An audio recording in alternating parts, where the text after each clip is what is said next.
Você está sendo egoísta, mãe. Essas foram as últimas palavras que meu filho me disse antes da sua esposa jogar uma taça de vinho no meu rosto.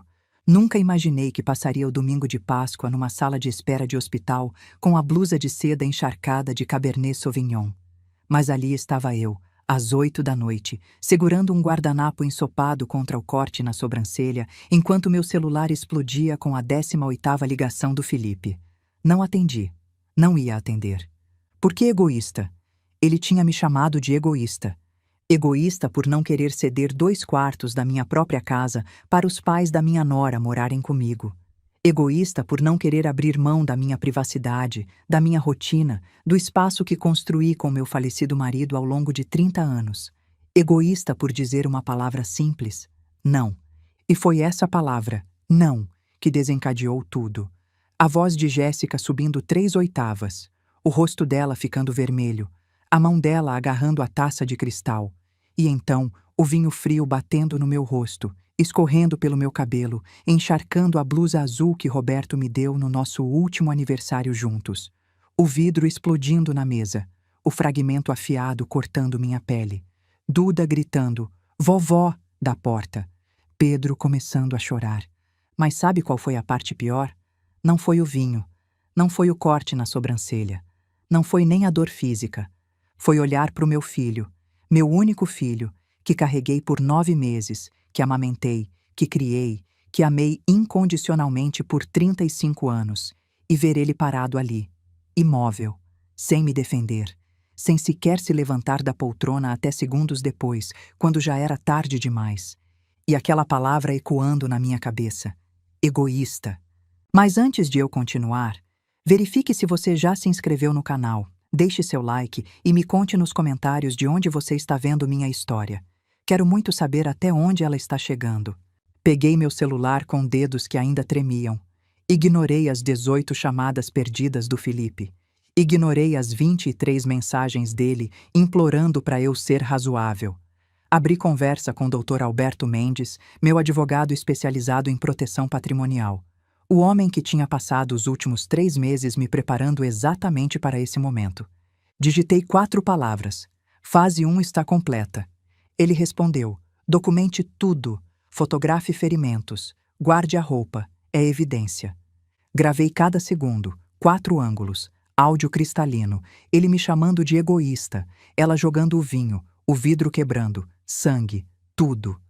Carmen, você acabou de ganhar sua liberdade. Estou saindo agora.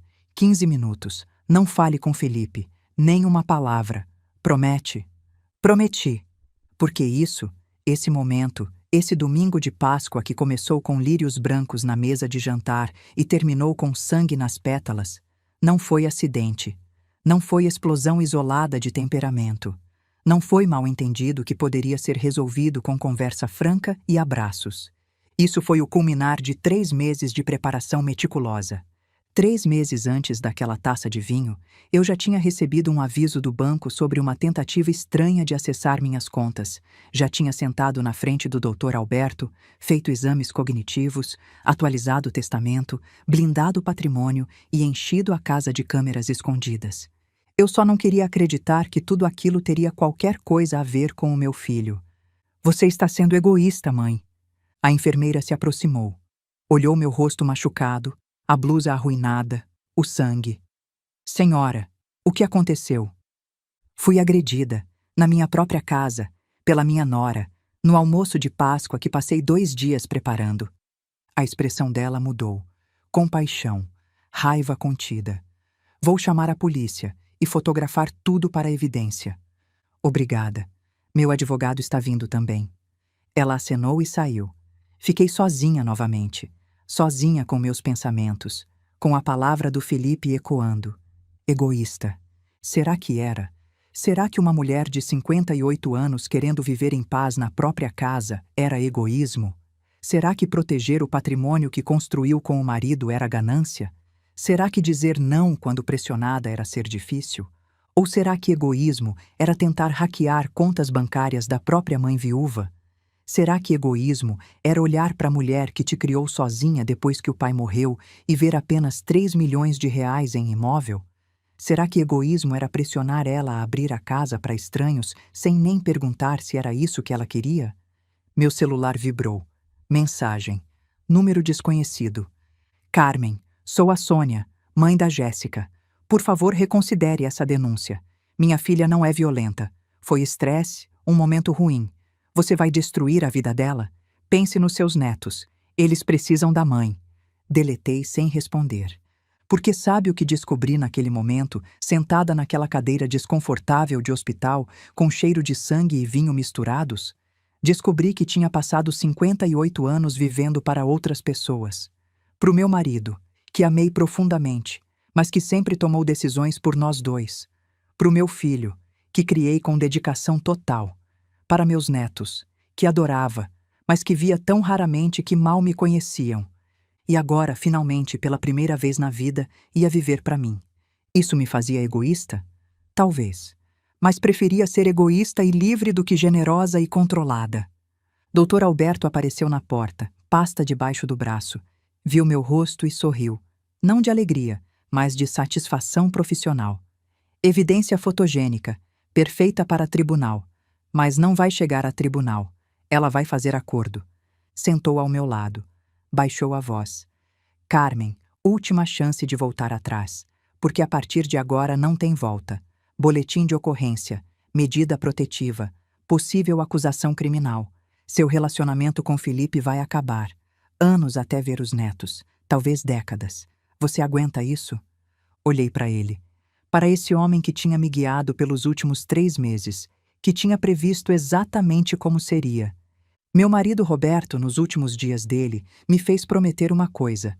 Carmen, promete que vai se cuidar, não deixa ninguém te empurrar, nem família, especialmente não família. Na época achei que era a morfina falando, mas ele sabia. Via algo no Felipe que eu me recusava a ver. Então sim, Dr. Alberto, eu aguento. Ele acenou. Então vamos começar. A fase 2 começa agora. E começou. Naquele dia, no fórum, meu filho enterrou a própria herança com uma única palavra. Egoísta. Mas eu tinha uma palavra melhor. Livre. Meu nome é Carmen Alves. Tenho 58 anos e estou aposentada há 3 anos da minha clínica de fisioterapia que mantive por 30 anos em Pinheiros.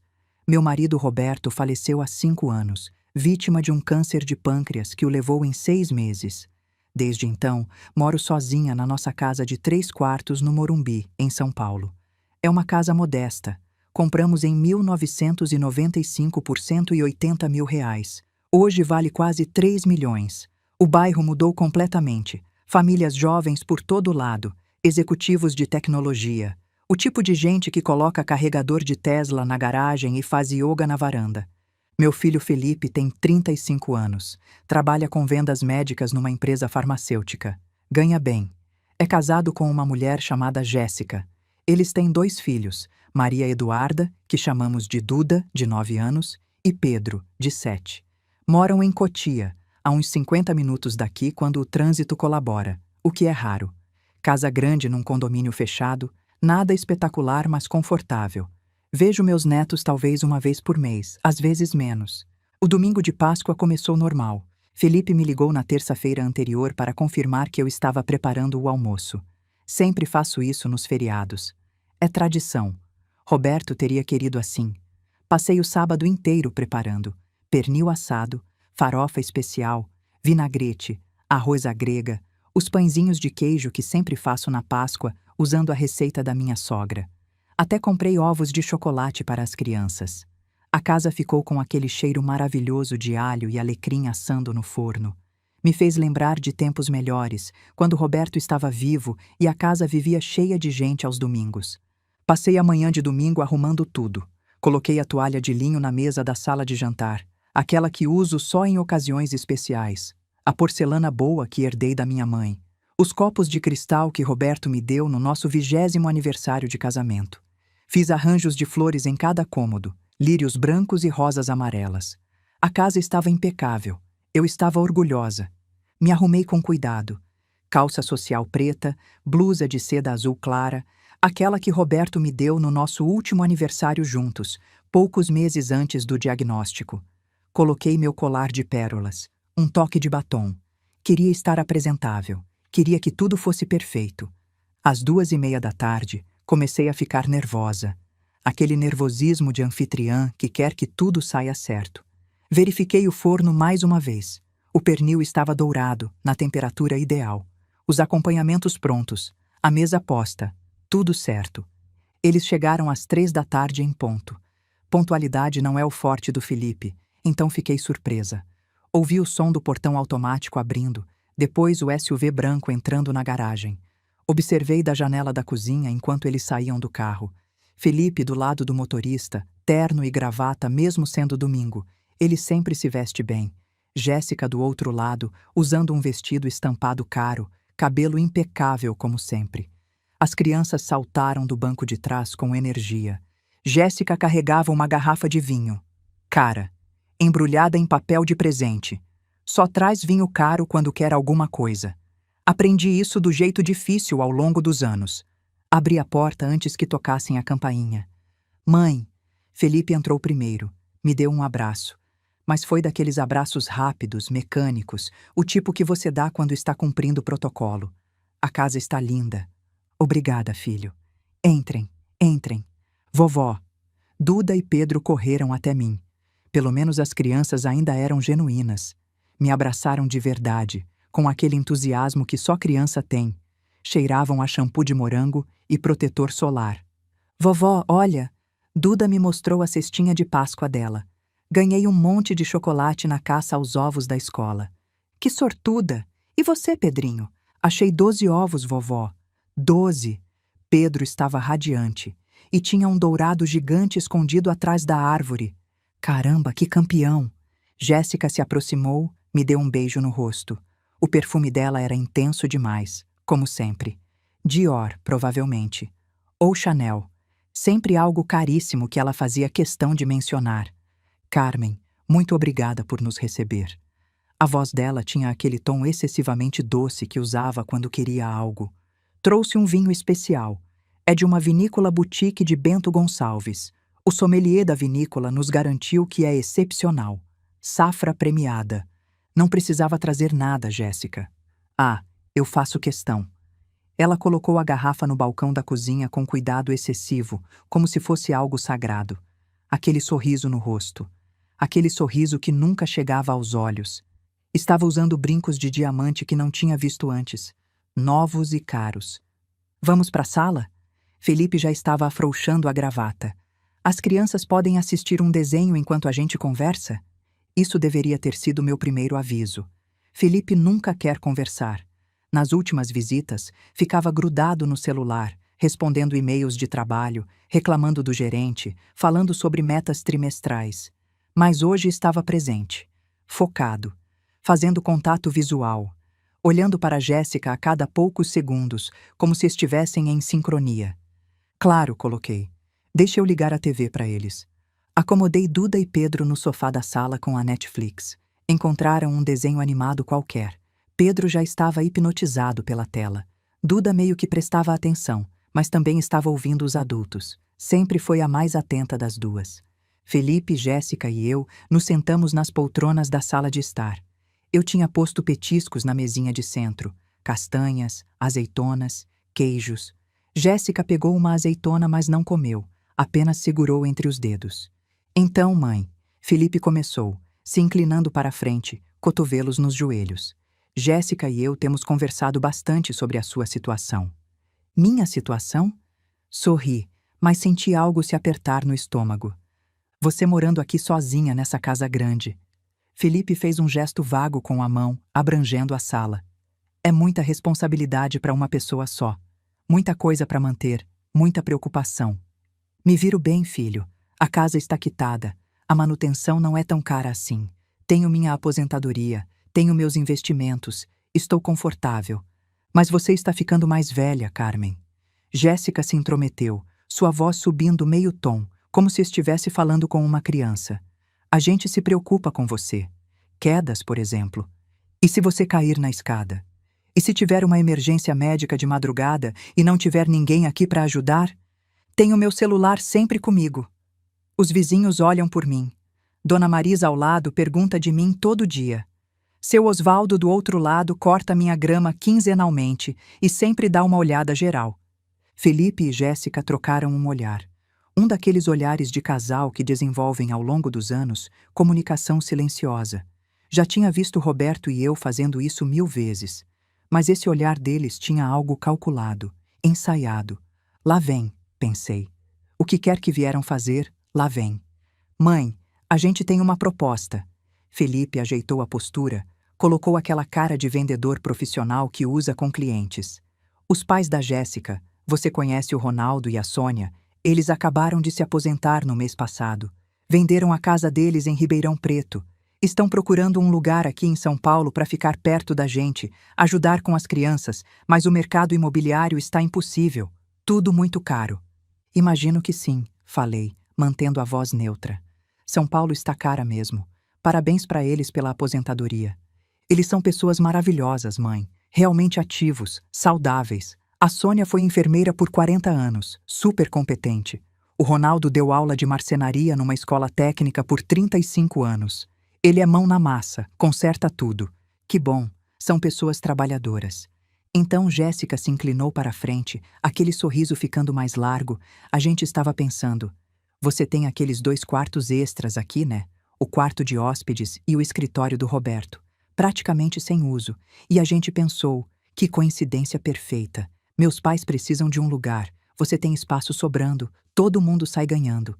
Espera, falei devagar, tentando ter certeza que estava entendendo direito. Você quer que seus pais se mudem para minha casa? É perfeito quando você para pensar, Carmen. A voz de Jéssica subiu uma oitava inteira, ficou quase estridente de entusiasmo forçado. Você não ficaria mais sozinha, teria companhia o tempo todo. Minha mãe é enfermeira, poderia ajudar se você precisar de qualquer coisa médica. Ela também adora cozinhar, poderia ajudar na cozinha, dividir as tarefas. Meu pai conserta tudo, elétrica, encanamento, marcenaria. Esse mês mesmo ele reformou o deck inteiro da nossa casa. Imagina ter alguém assim aqui. E, sinceramente, seria muito mais barato para eles do que alugar um apartamento nessa loucura que é o mercado de São Paulo. Eles pagariam aluguel para você, claro. Um valor justo. Todo mundo ganha. Olhei para o Felipe. E o que você acha disso? Acho que faz muito sentido, mãe. Ele acenou com a cabeça, aquele movimento exagerado de quem está tentando convencer. É prático. Você teria companhia, teria ajuda na casa, não ficaria sozinha se acontecesse alguma emergência. Os pais da Jéssica teriam um lugar acessível num bairro excelente, perto dos netos. A gente ficaria mais próximo como família. É literalmente bom para todo mundo. Win-win, como a gente diz no trabalho. O timer do forno tocou na cozinha. Um apito agudo e insistente. Salva pelo gongo. Deixa eu verificar o almoço, falei, me levantando. Entrei na cozinha e fechei a porta de correr atrás de mim. Apoiei as mãos na bancada de granito, fechei os olhos, respirei fundo 3 vezes. Inspira, expira, inspira, expira, inspira, expira. Fica calma, Carmen. Fica calma. Isso é exatamente o que o Dr. Alberto disse que ia acontecer. Exatamente. Você vê, 3 meses atrás, recebi uma ligação do meu gerente de investimentos no banco. Maurício, um rapaz competente de uns 40 anos que cuidava da minha carteira há 5 anos. Dona Carmen, ele tinha dito, voz tensa. Temos uma situação que preciso reportar. Alguém tentou acessar suas contas de investimento pela internet. Não conseguiram. Nossos sistemas de segurança bloquearam, mas chegaram longe demais. Conseguiram passar por várias camadas de verificação usando informações pessoais suas. Meu coração tinha disparado. Que tipo de informações? Data de nascimento. Nome de solteira da sua mãe. Nome de solteira da mãe do seu falecido esposo. Resposta de segurança sobre sua cidade natal. Quem quer que tenha tentado tinha acesso a informações bem íntimas da senhora. Isso é grave? Muito. Estamos tratando como tentativa de fraude. Já acionamos nosso departamento de segurança. Mas, Dona Carmen, tem um detalhe que preciso mencionar. A tentativa veio de um endereço IP que rastreamos. É de Cotia, registrado no nome do seu filho Felipe. O mundo tinha balançado sob meus pés naquele momento. Felipe, meu filho, tentando acessar minhas contas. Deve ser engano, eu tinha dito. Voz fraca. Deve ser coincidência. Alguém hackeou o computador dele, talvez. É possível, Maurício tinha falado, mas não soava convencido. De qualquer forma, troquei todas as suas senhas, implementei a autenticação de 2 fatores e coloquei alertas em tudo. Ninguém vai conseguir acessar sem a senhora autorizar pessoalmente. Mas recomendo fortemente que converse com seu filho. E considere consultar um advogado especializado em proteção de patrimônio. Desliguei o telefone com as mãos tremendo. Não confrontei Felipe. Algum instinto me disse para não fazer isso. Em vez disso, procurei Alberto Mendes, um advogado especializado em direito sucessório que tinha cuidado do inventário quando Roberto faleceu. Homem sério, competente, cabelos grisalhos, uns 55 anos. Tinha escritório em Pinheiros. Marquei uma reunião com ele numa quinta-feira de março. Chovia aquele dia, me lembro. Uma chuva fina e persistente que deixava São Paulo cinza e melancólica. No escritório dele, contei tudo. A tentativa de acesso, as informações usadas, o endereço IP. Dr. Alberto me ouviu em silêncio, tomando notas num bloco amarelo. Quando terminei, ele tirou os óculos, limpou as lentes com um lenço e olhou para mim com uma expressão que era metade compaixão, metade resignação. Dona Carmen, ele disse suspirando fundo. Vejo esse padrão toda semana no meu escritório. Toda santa semana. Filhos adultos ficando impacientes com herança. Começam testando limites, tentam acessar contas, fazem sugestões sobre a vida dos pais. Depois escala. Sempre escala. Escala como? Pressão para vender a casa. Pressão para se mudar para lugar menor.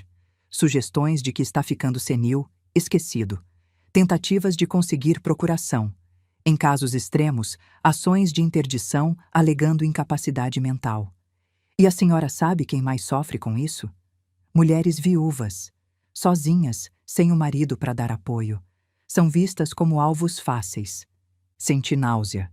Meu filho não faria isso. Dr. Alberto tinha me olhado com aqueles olhos cansados de quem já viu demais. Espero que a senhora esteja certa. Mas vamos nos preparar caso esteja errada. Vamos montar proteções. E vamos documentar absolutamente tudo. O que preciso fazer? Ele abriu uma pasta e começou a fazer uma lista. Primeiro, vamos agendar uma avaliação cognitiva completa. Geriatra, neurologista, psiquiatra. Bateria completa de testes. Vamos provar, com documentos médicos datados e assinados, que a senhora está mentalmente afiada, sem sinais de demência, Alzheimer ou qualquer comprometimento. Isso protege contra alegações futuras de incapacidade. Certo. Segundo, vamos atualizar seu testamento. Linguagem à prova de contestação. Cláusulas específicas dizendo que qualquer herdeiro que contestar fica automaticamente deserdado. Múltiplas testemunhas. Vídeo da senhora lendo e assinando, demonstrando lucidez. Faz sentido. Terceiro, vamos montar uma blindagem patrimonial. Seus bens vão para essa blindagem, com instruções específicas de distribuição. Isso dificulta muito qualquer tentativa de manipulação. E quarto, Dr. Alberto tinha hesitado, depois continuado. Vamos instalar câmeras de segurança na sua casa, escondidas, sala, cozinha, sala de jantar, lugares onde vocês conversam quando ele visita. Eu tinha arregalado os olhos. Espionar meu próprio filho? Documentar. Ele tinha corrigido. Se eles estão planejando algo, vão revelar eventualmente. Pessoas sempre revelam. E quando revelarem, a senhora vai ter prova. Áudio e vídeo. Incontestável. Parece tão paranoico. Parece prudente. Ele tinha retrucado, voz firme. Dona Carmen, trabalho com isso há 25 anos. Confie em mim. Se eu estiver errado, ótimo. Apagamos as gravações e vivemos felizes. Mas se eu estiver certo, e infelizmente geralmente estou, essas gravações vão salvar seu patrimônio e sua paz de espírito. Tinha concordado. Que outra opção eu tinha? Nos 3 meses seguintes, fiz tudo o que Dr. Alberto recomendou. A avaliação cognitiva foi primeiro. 3 médicos diferentes, ao longo de 2 semanas. Testes de memória, raciocínio lógico, orientação espacial, processamento de informação. Responder perguntas sobre datas, fazer cálculos mentais, lembrar listas de palavras, desenhar figuras geométricas. Foi exaustivo. Mas passei com louvor. Cada médico escreveu relatórios elogiosos. Função cognitiva excelente para a idade. Nenhum sinal de comprometimento. Memória superior à média. Todos datados, assinados, carimbados. O testamento novo foi elaborado com cuidado meticuloso. Dr. Alberto passou semanas na redação. Cada cláusula pensada para fechar brechas. Li tudo 3 vezes antes de assinar. Tinha uma seção inteira sobre contestação. Qualquer beneficiário que, direta ou indiretamente, contestar este testamento ou qualquer de suas disposições, ou que procurar invalidá-lo através de qualquer meio legal, ou que alegar incapacidade mental da testadora, será automaticamente excluído como beneficiário, perdendo todo e qualquer direito à herança, como se tivesse pré-falecido a testadora.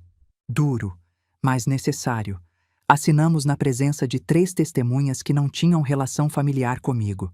Filmamos tudo. No vídeo, estou sentada, lendo cada página em voz alta, explicando que entendo perfeitamente o que estou assinando, que estou fazendo por livre e espontânea vontade, que ninguém me coagiu. Lucidez irrefutável. A blindagem patrimonial foi estabelecida numa terça-feira de abril. Transferimos a casa, os investimentos, tudo. Ficou protegido. As instruções eram claras. Aos meus netos, Duda e Pedro, iriam fundos educacionais gerenciados por um administrador independente, liberados quando completassem 25 anos. A Felipe ficaria uma quantia razoável, mas só se respeitasse os termos. Se contestasse, se tentasse alegar incapacidade, se fizesse qualquer manobra, ficaria com nada. E então, as câmeras. Dr. Alberto contratou um técnico discreto que veio num sábado quando sabia que ninguém visitaria. Instalou 4 câmeras minúsculas, uma atrás do quadro na sala de estar, uma dentro de um arranjo de flores artificiais na sala de jantar, uma disfarçada num relógio de parede na cozinha, uma na luminária da entrada. Qualidade HD, áudio cristalino, tudo gravando em nuvem criptografada, com backup automático. Viver com essas câmeras foi estranho no começo. Me sentia paranoica, me sentia ridícula, espionando a própria casa, o próprio filho. Que tipo de mãe faz isso? Mas Dr. Alberto tinha dito: se eu estiver errado, a senhora deleta tudo e nunca mais pensa nisso. Mas se eu estiver certo, essas gravações vão mudar tudo. Durante 3 meses nada aconteceu. Felipe visitou 2 vezes. Conversas normais. Ele reclamou do trabalho, contou sobre promoção que quase conseguiu, falou sobre as crianças. Nada suspeito. Comecei a achar que Dr. Alberto estava errado, que eu tinha desperdiçado tempo e dinheiro, que meu filho era inocente. Até a terça-feira antes da Páscoa. Felipe ligou. Mãe, só confirmando que o almoço de Páscoa é na sua casa, certo? Claro, filho. Sempre é. Perfeito. A gente chega umas 3. As crianças estão animadas. E mãe, hesitação. Tem uma coisa que a Jéssica e eu queremos conversar com você. Nada demais, só uma ideia que tivemos. Que tipo de ideia? Melhor conversarmos pessoalmente. Te vejo domingo. Tinha desligado, meu estômago tinha embrulhado. Liguei imediatamente para o Dr. Alberto. Verifique as câmeras, ele tinha dito. Certifique-se que estão funcionando. Seja qual for a conversa que eles queiram ter, vai ficar registrada. E Carmen, mantenha a calma. Não reaja emocionalmente. Quanto mais calma você ficar, melhor para nós. E ali estava eu agora, de volta ao presente, na cozinha, com o timer do forno tocando, e meu filho e minha nora na sala esperando minha resposta sobre colocar os sogros dela na minha casa. Abri o forno. O pernil estava perfeito. Dourado, suculento, o termômetro marcando exatamente 70 graus Celsius. Desliguei o forno, tirei a assadeira, coloquei sobre a bancada. Respirei fundo mais uma vez. As câmeras estavam gravando tudo, todo segundo dessa conversa. Voltei para a sala com uma jarra de suco. Coloquei na mesa. Sentei na minha poltrona. Olhei para o Felipe, depois para a Jéssica. Então falei, voz calma. Vocês querem que os pais da Jéssica morem aqui comigo? Exatamente. Jéssica bateu palmas, como se eu tivesse acabado de entender algo brilhante. Não é perfeito? Aprecio a preocupação de vocês. Realmente aprecio. Mas não tenho interesse em ter pessoas morando aqui. Gosto da minha privacidade. Gosto da minha rotina. Estou confortável assim. O sorriso de Jéssica saiu. Só um segundo, mas saiu. Pessoas? Carmen, eles são família. São sua família. Conheci seus pais 2 vezes, no seu casamento e naquele churrasco ano passado. Mas você tem todo esse espaço. A voz dela estava ficando mais afiada, menos doce. 2 quartos inteiros vazios. Seu próprio banheiro que você nem usa. Para que você precisa de tudo isso? Isso é assunto meu, Jéssica. Felipe se intrometeu, aquela voz de razoabilidade forçada. Mãe, vamos ser práticos. Você tem 58 anos. Mora sozinha numa casa de 3 quartos. O que vai acontecer quando você tiver 65? 70? Uma hora vai precisar de ajuda. Quando e se precisar, vou contratar alguém. Ou vou para uma comunidade de idosos. Nas minhas condições, nos meus termos. Essas comunidades custam uma fortuna. Jéssica realmente riu, um riso curto e sem humor. 5, 6 mil reais por mês nos lugares decentes. Muito mais nos bons. Por que desperdiçar dinheiro com estranhos quando você poderia ter família aqui, pagando aluguel, ajudando você? Porque é meu dinheiro. E minha casa. O silêncio que caiu sobre a sala era denso, carregado. Ouvi o desenho animado tocando na sala ao lado. Duda e Pedro alheios à atenção aqui. Felipe esfregou o rosto com as mãos. Mãe, a gente está tentando te ajudar. Sei disso. Então por que está sendo tão difícil? Por que está sendo tão... Ele procurou a palavra. Inflexível? Porque minha resposta é não. Simples assim. Simples. Jéssica se levantou, começou a andar pela sala. Nada disso é simples, Carmen. Vocês sabem quanto custa viver em São Paulo? Sabem quanto é nossa prestação do carro? Quanto pagamos de escola particular para os seus netos? Quanto custa plano de saúde familiar, alimentação, roupas, atividades extracurriculares? Imagino que seja caro. É absurdo. Ela virou para mim, olhos brilhando. A gente está se afogando em contas. E você está aqui sentada numa casa de 3 milhões de reais, sozinha, como se fosse um castelo, e você a rainha, guardando espaço vazio enquanto outras pessoas precisam. Não estou guardando nada. Moro aqui. É minha casa. Você mora aqui sozinha. Quase gritou. O Roberto morreu há 5 anos, Carmen. 5 anos. Quando você vai seguir em frente? Quando vai parar de viver no passado e pensar em outras pessoas? Aquilo doeu. Não vou mentir. Doeu fundo. Senti lágrimas ameaçando, mas pisquei forte, empurrei para baixo. Felipe pegou o braço de Jéssica. Amor, se acalma. Não é assim. Ela se soltou dele com violência. Não, cansei. Estou farta disso. Felipe virou para mim, frustração estampada no rosto.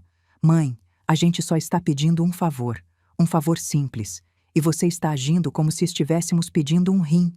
Não é um favor simples, Felipe. É minha casa, minha vida.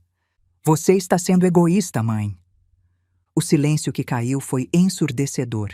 Até o desenho animado na sala ao lado pareceu ficar mais baixo. Felipe tinha acabado de me chamar de egoísta. Meu filho, aquele que criei sozinha depois que o pai morreu. Olhei para ele. Realmente olhei. E vi um estranho onde deveria ver meu filho. Egoísta? Repeti baixinho. Eu sou egoísta por querer viver em paz na casa que construí com seu pai? Você tem todo esse espaço. Felipe gesticulou exasperado. E a gente está aqui se matando com contas, meus sogros precisando de lugar, e você não consegue abrir mão de 2 quartos que nem usa. Porque são meus, Felipe. Meus quartos, minha casa, minha escolha.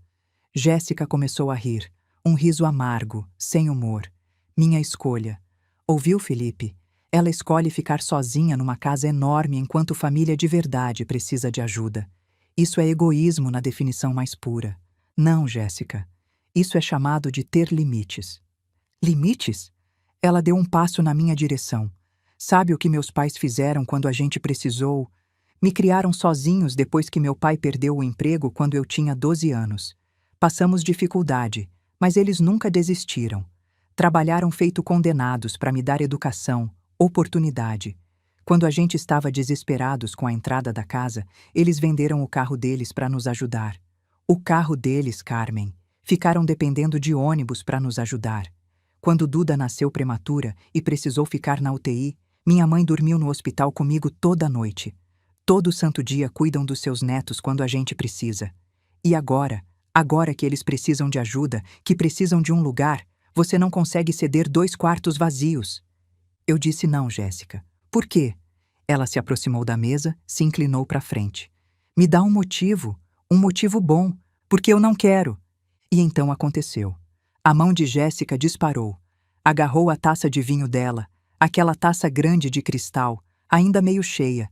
E antes que qualquer um pudesse reagir, ela jogou o conteúdo na minha cara. Vinho tinto, frio. Escorreu pelo meu rosto, meu cabelo, encharcou minha blusa de seda azul. Entrou nos meus olhos, me fazendo piscar desesperadamente. Escorreu pelo meu pescoço. A própria taça escorregou da mão dela, bateu na beirada da mesa de centro, explodiu em cacos. Um fragmento afiado voou e cortou minha sobrancelha. Dor, aguda e quente. Senti algo escorrer diferente do vinho. Mais quente, mais viscoso. Levei a mão à testa. Meus dedos voltaram vermelhos. Sangue. Jéssica! Felipe pulou da poltrona. Duda apareceu na porta. Vovó? A vozinha dela tremendo de medo. Está tudo bem, querida, consegui dizer. Só um acidente. Volta para a sala com seu irmão. Pedro começou a chorar. Me levantei devagar, segurando uma das guardanapos de linho contra minha testa. O sangue estava manchando o guardanapo branco, manchando minha blusa, pingando no chão. Olhei para Jéssica. Ela estava ofegante, olhos arregalados, mão ainda estendida como se não conseguisse acreditar no que tinha acabado de fazer. Boca aberta, rosto vermelho. Olhei para o Felipe. Ele estava pálido, paralisado. Acho que preciso ir ao hospital, falei calmamente. Baixinho. Este corte precisa ser visto. Mãe, desculpa, ela não... Felipe começou. Sim, ela quis. Cortei ele. E eu preciso de atendimento médico. Então vou me levar para o pronto-socorro. Vocês deviam ir embora. Caminhei com firmeza até o banheiro social. Peguei uma toalha limpa. Pressionei contra a testa. Olhei no espelho. Meu rosto estava uma mistura de vinho tinto e sangue.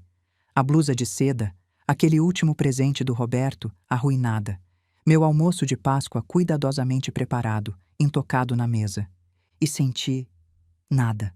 Talvez choque, talvez alívio. Porque agora tinha certeza.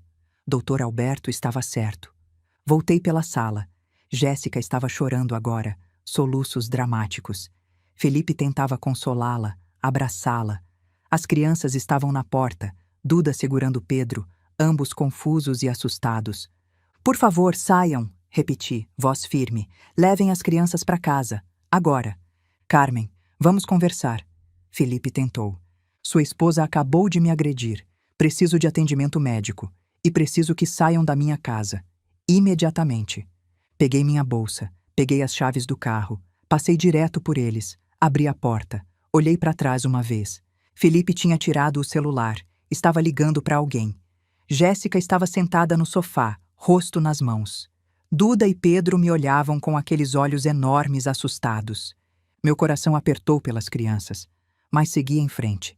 Entrei no meu Corolla, liguei o motor.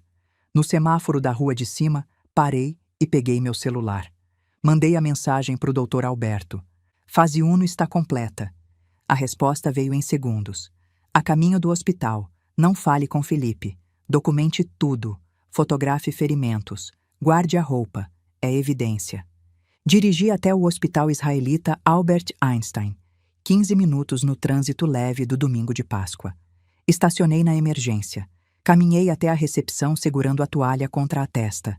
A recepcionista, uma moça jovem de uns 25 anos, olhou minha cara e seus olhos se arregalaram. Senhora, o que aconteceu?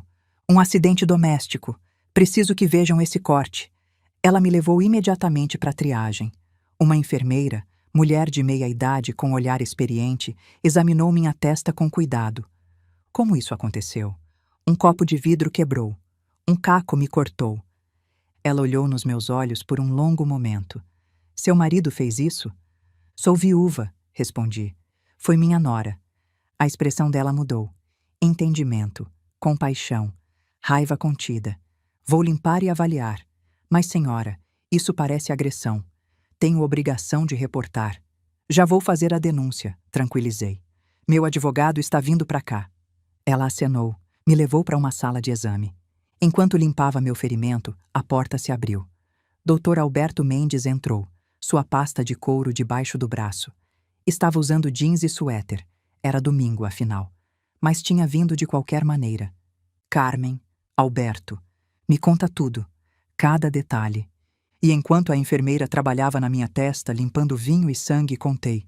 Cada palavra, cada momento. A proposta dos sogros, minha recusa, a escalada. Jéssica perdendo o controle, o vinho, o vidro. Dr. Alberto tomava notas no tablet, gravando áudio também. Quando terminei, ele perguntou: as câmeras estavam ligadas? Estavam. Pegaram tudo? Cada segundo. Ele fechou os olhos por um momento, assentiu. Excelente. Carmen, preciso perguntar oficialmente. Você quer prestar queixa criminal? Olhei para ele. Esse era o momento, o ponto sem retorno. Tínhamos discutido esse cenário nas nossas reuniões de planejamento. Se chegasse à violência física, teria que decidir. Processo significava fim do relacionamento. Guerra aberta, nenhuma volta. Mas então lembrei da mão dela agarrando a taça. Lembrei do vidro explodindo. Lembrei do sangue. Lembrei da tentativa de acessar minhas contas 3 meses atrás. Sim, falei firme. Quero prestar queixa. Agressão, medida protetiva, tudo. Dr. Alberto acenou. Vou ligar para a polícia agora. Meia hora depois, 2 policiais chegaram. Um investigador de meia-idade, careca, olhar cansado mas atento. Uma delegada mais jovem, cabelo curto, postura profissional. Apresentei-me. Contei a história de novo. Eles fotografaram meu ferimento. Fotografaram minha blusa manchada. Pediram detalhes sobre Jéssica. Nome completo, endereço, documentos. A delegada fazia perguntas precisas. Houve alguma provocação da sua parte? Nenhuma. Apenas disse não a uma proposta dela. Ela tinha bebido álcool? Sim, vinho, mas não estava visivelmente bêbada. Alguém mais presenciou? Meu filho. E meus 2 netos estavam na casa, mas não diretamente na sala quando aconteceu. Ela anotou tudo. A senhora tem medo dela? Tenho cautela. Quer medida protetiva? Sim. O investigador disse: dada a proximidade da senhora aos 60 anos e haver relação familiar, vamos enquadrar como lesão corporal qualificada. Uso de objeto como arma, violência doméstica e familiar. Eles disseram que iriam à casa do Felipe ainda hoje. Coletariam depoimentos. Jéssica seria notificada das acusações. Vamos deixar a senhora com nossa ficha de contato, a delegada disse. Se houver qualquer tentativa de contato, qualquer ameaça, qualquer coisa, nos ligue imediatamente. Obrigada. Um médico finalmente entrou. Jovem, provavelmente residente. Examinou meu corte com lanterna. Não é profundo. Vou usar adesivo cirúrgico. Deve cicatrizar bem. Trabalhou com eficiência. Anestesia local. Limpeza profunda. Adesivo. Curativo. Recebi alta às 8 da noite. Dr. Alberto insistiu em me levar para casa. Deixei meu carro no hospital. A rua estava escura quando chegamos. Minha casa estava às escuras também. Dr. Alberto me seguiu para dentro. Acendemos as luzes. A mesa ainda estava posta. A comida toda ainda lá, fria. Cacos de vidro no chão. Manchas de vinho. Manchas de sangue. Vamos ver as gravações. Fomos para o escritório. Liguei o computador. Acessei o sistema de segurança. Assistimos tudo. A câmera da sala captou a conversa inicial. A proposta. Minha recusa. A pressão aumentando. A câmera da sala de jantar pegou o momento. Jéssica pegando a taça, jogando o vinho, o vidro quebrando. Sangue. Dr. Alberto pausou. Ampliou. O rosto de Jéssica estava claro. Raiva pura. Deliberada. Isso é ouro, ele disse. Agressão não provocada. Você mantendo calma. Carmen, isso garante tudo. E Felipe? A câmera pegou ele também. Não te defendeu. Ficou sentado, passivo. Dr. Alberto voltou mais. Mostrou quando sugeriram os sogros, como Felipe e Jéssica se olhavam, coordenados, ensaiados. Eles planejaram isso, eu disse. Sem dúvida. E conecta perfeitamente com a tentativa de acesso às contas. Estabelece padrão. Motivação financeira. O que acontece agora? Amanhã, medida protetiva. Com essas gravações, nenhum juiz vai negar. E Carmen. Começou a fase 2. Sentamos em silêncio. O escritório do Roberto me cercava. Os livros dele, a caneta dele, sua foto. O que você teria feito, Roberto? Mas lembrei. Nos últimos dias dele, quando a morfina o deixava lúcido. Carmen, promete que vai se cuidar. Não deixa ninguém te empurrar, nem família, especialmente não família. Prometo. Ele sabia. Via algo no Felipe que eu me recusava a ver. Dr. Alberto interrompeu meus pensamentos. Os próximos dias vão ser difíceis. Felipe vai ligar. Vai aparecer. Vai tentar se explicar. Você não pode ceder. Entendo. E seus netos? Minha voz quebrou. Duda e Pedro. Eu sei. Mas por enquanto precisa manter distância. Quando tiverem idade, você explica. Mostram as evidências. Decidem por conta própria. Vou perder os melhores anos deles. Ou vai se proteger para estar viva quando eles tiverem idade para entender. Ele saiu por volta das 10. Fechei a porta. Tranquei. Ativei o alarme. A casa estava silenciosa. As decorações de Páscoa pareciam mockery agora. Meu celular vibrou. Felipe. Deixei tocar. Vibrou de novo. Mensagem. Mãe, por favor me liga. Jéssica está desesperada. A polícia esteve aqui. Eles estão falando em acusações criminais. Ela não quis machucar você. Por favor, vamos conversar. Desliguei o telefone. Fui pro banheiro. Tirei a blusa arruinada. Coloquei num saco plástico. Evidência. Tomei banho. Água quente. Lavei o vinho. Lavei o sangue. Fui pra cama. A cama que dividi com Roberto por 30 anos. E chorei. Chorei pela família que achei que tinha. Chorei pelo filho que me decepcionou. Chorei pelos netos que não veria crescer. Mas mesmo chorando, sabia que tinha feito a escolha certa, porque a alternativa era deixar-me manipularem. Era ceder aos poucos. Era acordar um dia interditada, declarada incompetente, minha casa vendida, meu dinheiro controlado, vivendo onde não escolhi. Não. Dormi mal. Acordava a cada barulho. Pesadelos sobre Jéssica, sobre vidro quebrando, sobre sangue. Às 6 da manhã de segunda-feira, desisti. Levantei. Fiz café. Sentei enquanto o sol nascia. Dr. Alberto ligou às 8. Carmen, fase 2 começou oficialmente. Marquei audiência para medida protetiva hoje às 14 horas.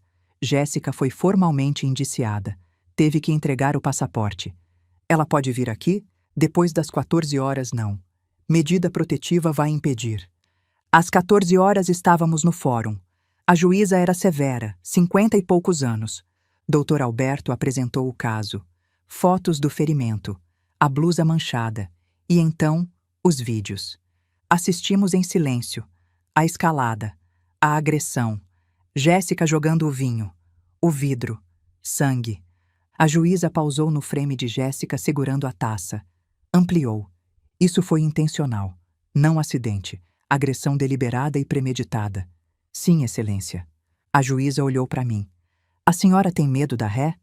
Tenho preocupação, Excelência. Ela demonstrou violência quando contrariada. E não pretendo ceder. Então sim, tenho preocupação. A juíza escreveu. Depois falou. Defiro. Jéssica Soares Alves fica proibida de se aproximar da requerente a menos de 100 metros. Proibida de contato por qualquer meio. Proibida de frequentar a residência. Validade de 2 anos. Descumprimento resulta em prisão. Obrigada, Excelência.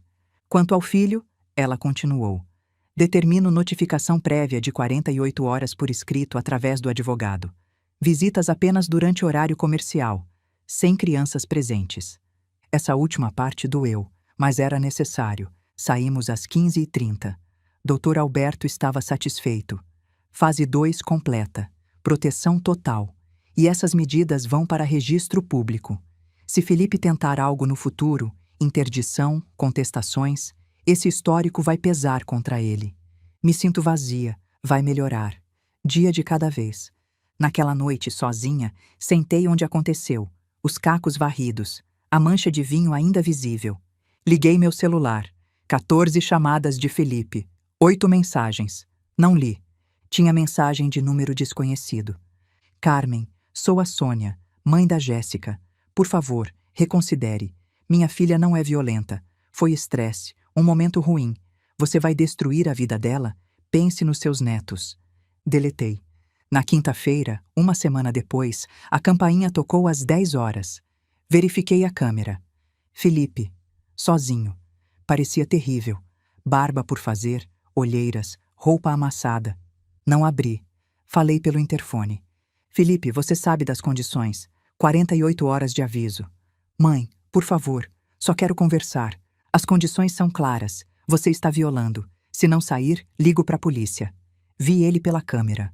Punhos cerrados. Raiva no rosto. Você está paranoica. Doente. Precisa de ajuda. E foi embora. Liguei para o Dr. Alberto. Relatei tudo.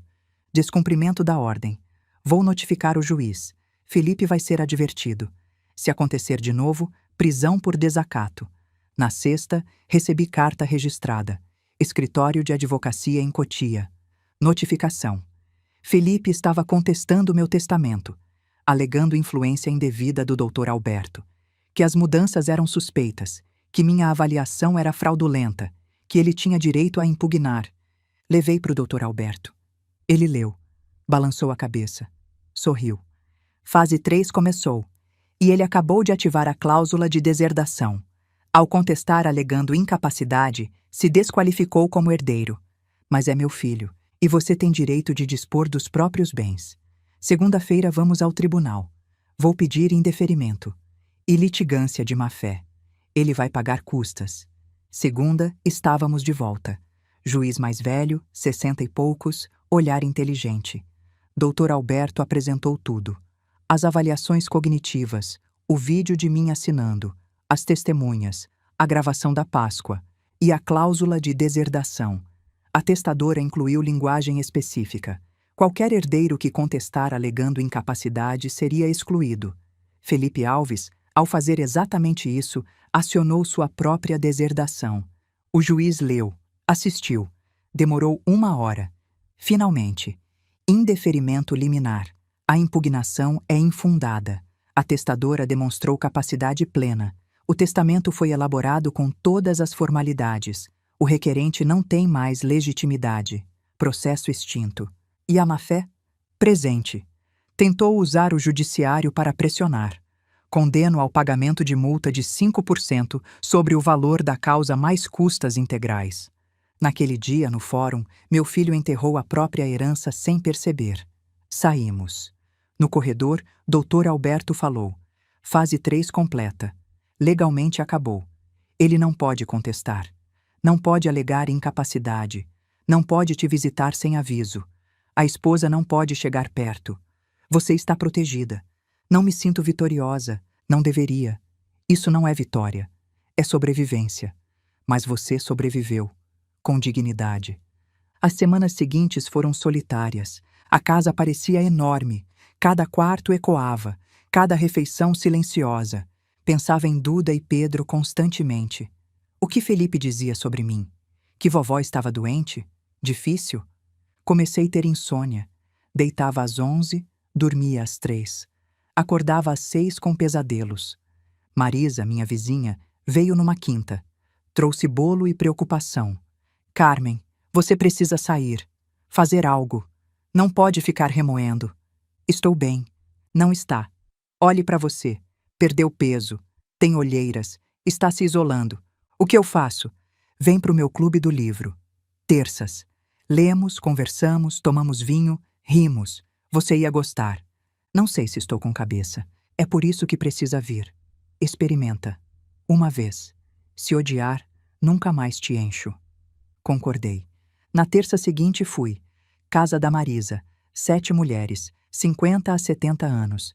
Livro do mês. Pachinko. Não tinha lido. Mas foram acolhedoras. Me incluíram. Discutimos imigração, identidade, família. Tomamos vinho. Comemos petiscos. Pela primeira vez em semanas, ri.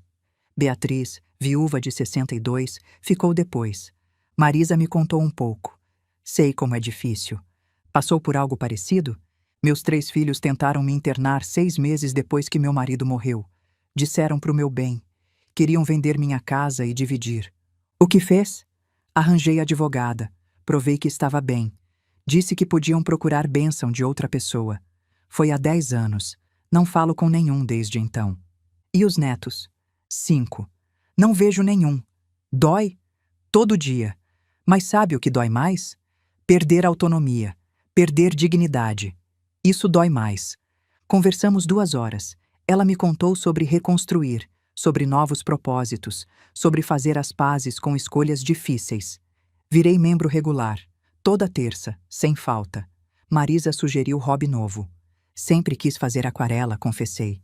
Então faça. Me inscrevi numa aula. Quartas às 10 horas.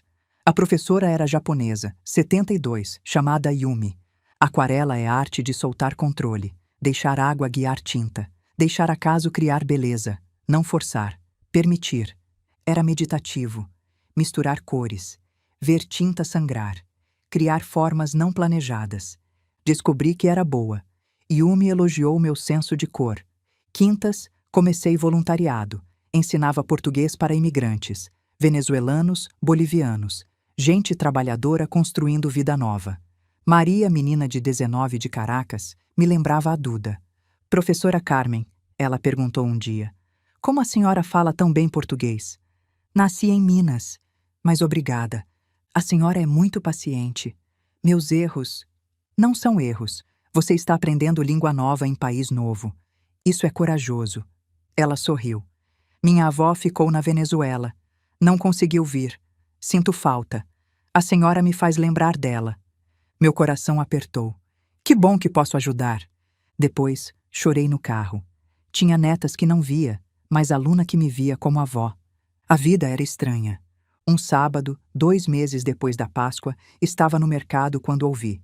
Vovó, virei. Duda. Estava com Jéssica uns 15 metros à frente. Meu coração disparou. Comecei a andar na direção delas. Mas Jéssica virou. Me viu. Seu rosto ficou duro. Pegou o braço de Duda, falou baixo, andou na direção oposta. Duda olhou para trás, acenou. Tímida, triste. Acenei de volta, sorrindo mesmo com lágrimas. Elas dobraram e sumiram. Larguei meu carrinho, saí, sentei no carro. Chorei 20 minutos. Liguei para Beatriz. Vi minha neta hoje, no mercado. Ela me viu. Acenou, mas a mãe arrastou ela. Beatriz suspirou. Eu sei que dói. Mas você fez certo. Um dia, quando ela tiver idade, vai procurar você. E se não procurar, então você terá vivido com dignidade. E isso conta. 3 meses depois, o caso de Jéssica foi a julgamento. Ela se declarou culpada em acordo. Sentença: suspensão condicional por 2 anos, 80 horas de serviço comunitário, 20 sessões de controle de raiva, sem contato comigo. Violação resultaria em prisão. O advogado dela argumentou incidente isolado, estresse, fora do caráter. Estava presente. Jéssica não me olhou uma vez. Ficou olhando para o chão. Quando saiu, finalmente me olhou. Por um segundo vi no rosto dela. Não arrependimento. Ressentimento. Ela me culpava. Por denunciar. Por não ceder. Por arruinar os planos. Fiquei feliz pelas câmeras ainda instaladas. 2 meses depois, algo inesperado. Passeava no parque perto de casa quando vi Jéssica, de colete laranja fluorescente, varrendo folhas, serviço comunitário. Estava com outras 3 pessoas, todas de colete, um supervisor anotando horas. Jéssica me viu, congelou. O rosto dela ficou vermelho. Continuei andando, cabeça erguida, passos firmes. Ouvi uma das mulheres do grupo perguntar: "Você conhece ela?" A voz de Jéssica, baixa, envergonhada. É minha sogra. O quê? A outra mulher parecia chocada. Você está aqui por causa dela? Jéssica não respondeu. Apenas voltou a varrer, ombros curvados. Aquele momento, vê-la ali, de colete laranja, varrendo folhas sob sol escaldante, enquanto eu passeava livremente no parque que escolhi, vestindo roupa que escolhi, vivendo vida que escolhi. Aquele momento foi vingança mais doce que qualquer sentença judicial poderia dar. Não era sobre ela sofrer. Era sobre eu estar livre. A investigação sobre acesso às contas levou 5 meses. Eventualmente, decidiram não processar. Dado que Felipe não conseguiu acessar fundos reais e era meu filho, delegado sentiu que não justificava. Mas ficou registrado, documentado, e o banco tinha bandeira vermelha permanente no nome dele. Dr. Alberto ficou frustrado, mas explicou. Pelo menos está documentado. Se tentar algo no futuro, esse histórico será devastador. Ao longo desses meses, Felipe enviou 5 cartas, todas pedindo desculpas, explicando como estavam desesperados, como o trabalho estava difícil, como os custos esmagavam, como a ideia tinha parecido perfeita. Mãe, não quisemos machucar, só tentávamos sobreviver. Por favor, entenda. Não respondi nenhuma, porque lembrava. A tentativa de acessar contas, a frase declínio cognitivo. Como ficou parado quando Jéssica me agrediu? Como tentou contestar alegando incapacidade? Tudo soava razoável no papel, mas ações diziam verdade. 6 meses depois da Páscoa, tomei decisão. Liguei para a agência. Quero ir para Portugal. 3 semanas. Lisboa, Porto, Coimbra. Sozinha. Roberto sempre quis ir. Adorava a história das navegações. Sonhava ver Jerônimos, Torre de Belém. Nunca fomos. Sempre adiávamos. Ano que vem. Quando aposentar. Então veio o câncer. Essa viagem seria por ele, mas também por mim. Comprei guias, li história, aprendi frases, planejei meticulosamente. Viagem marcada para outubro. 4 meses. A casa parecia diferente agora. Não sozinha. Tranquila. Tinha meu ritmo. Aquarela às quartas, clube às terças, voluntariado às quintas, caminhadas aos sábados com Beatriz. Não tinha família visitando todo domingo. Não tinha netinhos correndo. Mas tinha paz, autonomia, dignidade. E descobri que preferia a solidão tranquila à companhia tóxica. Maurício do banco ligou em agosto. Dona Carmen, seus investimentos valorizaram 22% este ano. A casa vale perto de 3,5 milhões. A senhora está confortável. Que bom. Posso sugerir algo? A senhora trabalhou a vida inteira, poupou, foi responsável. Tem recursos, pode aproveitar. Sorri. Já marquei 3 semanas em Portugal. Excelente. É isso. A senhora merece. Comecei a redesenhar meu jardim. Contratei paisagista. O que gostaria? Algo vivo, colorido, flores que atraem borboletas, cantinho para ler, fonte pequena, espaço de paz. Fez projeto lindo. Jardim sensorial com lavandas, alecrim, jasmim. Caminho de pedras, banco sob pérgola, fonte zen. Aprovei tudo. Ficou pronto em setembro. Sentei no banco numa tarde, livro no colo, som da água, cheiro de lavanda. Beija-flor visitou. Era meu espaço. Criado por mim. Para mim. Roberto teria amado. No clube do livro, Beatriz perguntou: Você se arrepende? Pensei longo momento. Não. Dói? Sim. Especialmente os netos. Mas me arrepender de me proteger? Nunca. A alternativa era pior. Era perder controle da vida. Era ser manipulada, controlada, declarada incapaz. Não. Prefiro essa dor. Ela acenou. Sabia a resposta. Queria ouvir você dizer. Você se arrepende? Nem por um segundo. Meus filhos me deram um ultimato. Acharam que cederia. Chamei blefe. Perdi contato com netos. Dói? Claro. Mas vivo na minha casa. Acordo quando quero. Como o que quero. Viajo quando quero. Gasto como quero. Sou livre. E liberdade vale o preço. Brindamos. A liberdade. A dignidade. As escolhas difíceis que nos salvam. Em setembro, poucos dias antes da viagem, recebi algo inesperado. Envelope sem remetente.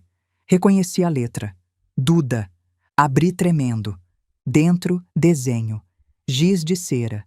Eu, Duda e Pedro num parque. Sol amarelo.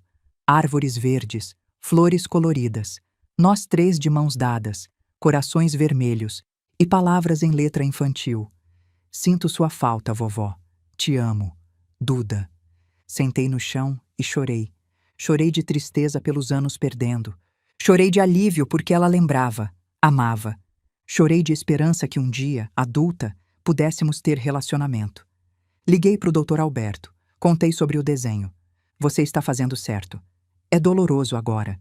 Mas quando Duda tiver 18, 20, 25, ela pode procurar você. Ouvir seu lado. Ver evidências se quiser. Decidir por conta própria.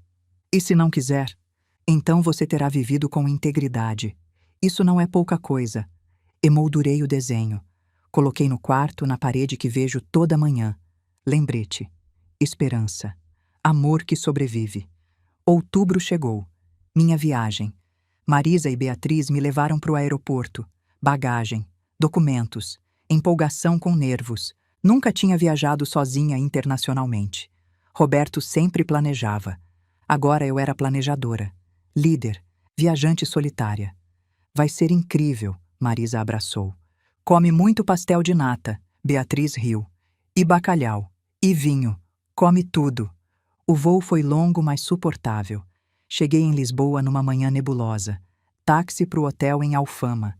Quarto charmoso. Janela com vista para os telhados laranjas, cheiro de pão fresco da padaria. Passei 3 semanas explorando. Museus, igrejas, pastéis em Belém, fado melancólico, trama amarelo, azulejos antigos, história em cada esquina. Porto, com pontes e vinícolas. Coimbra, com universidade medieval. Praias do Algarve, mar absurdamente azul. Me senti completa.